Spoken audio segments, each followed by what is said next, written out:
Get down now. The officer's shout pierced the quiet morning like a bullet. Captain James Kane didn't waver. His white Marine Corps cap sat askew as blood dripped from his temple, a wound from a baton strike he never anticipated. He knelt, not out of submission but control. A German shepherd growled mere feet away, its handler yanking the leash taut. "Take him, Rex. Go." The officer commanded again, but the K9 stayed put. Instead, the dog moved forward, slow and deliberate, placing both paws gently on James's knee. Murmurs spread through the crowd. One officer's mouth dropped. Another's hand hovered over his taser. James locked eyes with the dog, intense, devoted, and strangely familiar. In a near-silent whisper, he said, "Rex, is that you, boy?" For a moment, time dissolved. Sirens quieted. Voices dimmed. 2 years earlier, across the globe, that same dog had dragged James from a burning Humvee, pulling him through a hail of bullets, keeping him alive when his body begged to quit. Rex was a war hero, just like James.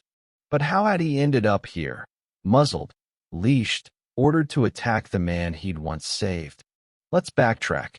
Captain James Kane completed 3 combat tours in the Middle East, Silver Star, Purple Heart, revered and cherished by his unit. But home brought no peace. PTSD, lost comrades, nightmares no medal could soothe. The only one who truly got it was Rex. They'd been paired through a military K9 trauma program, healing side by side. But when James left active duty, Rex was reassigned to civilian police work, and James lost the one soul who'd seen him at his lowest and never left. Now, on a quiet suburban street, a case of mistaken identity had spiraled into chaos. James had been jogging in his uniform when a woman reported a suspicious black man with a weapon.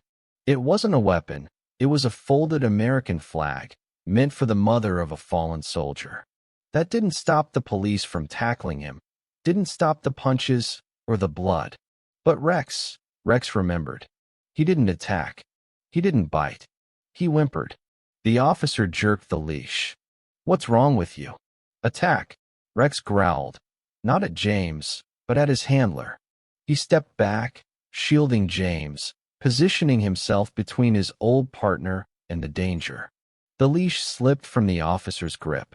Rex sat beside James, head tall, silent, steadfast. The scene froze. Neighbors emerged. Phones recorded. A woman yelled, "That dog just picked him." The second officer paled. "That's no ordinary man," he whispered. James rose slowly, blood still flowing, and rested a hand on Rex's head. The dog licked his fingers. "I trained him," James said quietly. "In the desert. He saved me twice."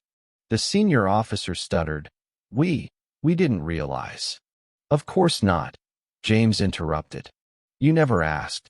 Then another voice broke through, an older woman, tears streaming, clutching a framed photo. "My son served under him," she declared, stepping forward. "This is who you're attacking, a hero." One by one, people gathered. Whispers grew to anger. Phones became proof. And Rex never left James's side. By the time Internal Affairs arrived, the video was viral. Justice for James Vance. K9 remembers, he saved his handler. The police tried to control the story, but the truth had already spread like wildfire. Rex was retired at once and reunited with James, never to wear a muzzle again.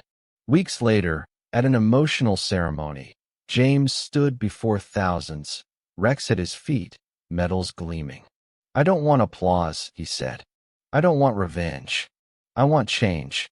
He paused, glancing at his loyal partner. "But let me say this.